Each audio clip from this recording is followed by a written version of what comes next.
Saudara-saudariku yang terkasih, Pace Ebene.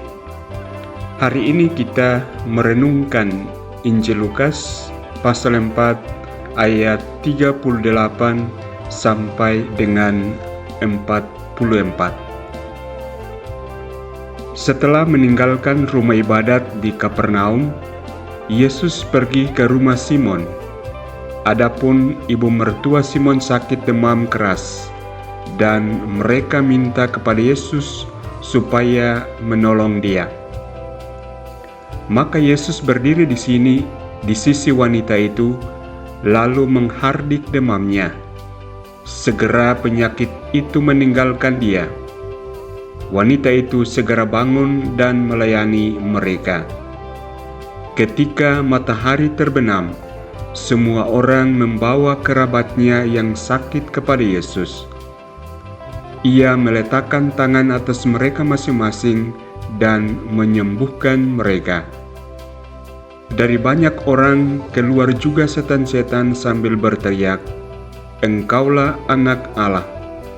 Tetapi dengan keras Yesus melarang mereka berbicara karena mereka tahu bahwa Ia Mesias. Ketika hari siang, Yesus berangkat ke suatu tempat yang sunyi, tetapi orang banyak mencari Dia. Ketika menemukannya, mereka berusaha menahan Dia supaya jangan meninggalkan mereka.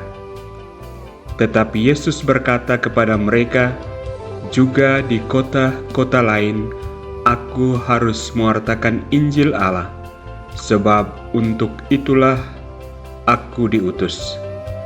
Dan Ia mewartakan Injil dalam rumah-rumah ibadat di Yudea.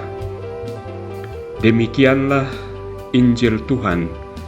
Terpujilah Kristus. Saudara-saudariku yang terkasih, dari Injil yang kita dengarkan, kita dapat belajar beberapa hal. Pertama, kita melihat bagaimana Yesus merespon permohonan untuk menyembuhkan ibu mertua Simon yang sedang sakit. Ia tidak hanya mengucapkan kata-kata, tetapi Ia menyembuhkan dengan tangannya sendiri. Hal ini mengajarkan kita untuk menjadi orang yang proaktif dalam memberikan bantuan kepada sesama, terutama kepada mereka yang sakit dan menderita. Hal yang kedua, Injil ini mencatat bahwa orang banyak membawa kepada Yesus semua yang sakit. Ini menggambarkan pentingnya percaya kepada Yesus sebagai sumber penyembuhan. Kita juga dipanggil untuk membawa segala kebutuhan dan kesulitan kita kepadanya dalam doa. Percaya bahwa Ia adalah jawaban atas segala yang kita alami. Yang ketiga, terakhir, kita melihat bahwa Yesus tidak hanya menyembuhkan fisik, tetapi juga jiwa.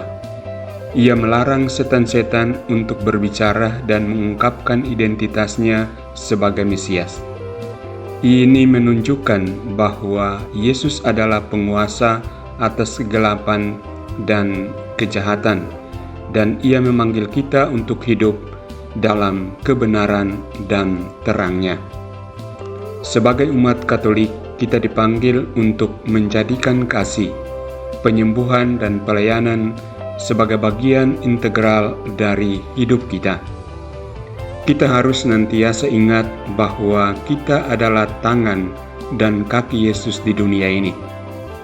Mari kita melayani sesama dengan cinta dan kasih yang tulus, serta percaya bahwa Yesus adalah sumber penyembuhan dan harapan yang tak tergantikan bagi kita semua. Tuhan memberkatimu.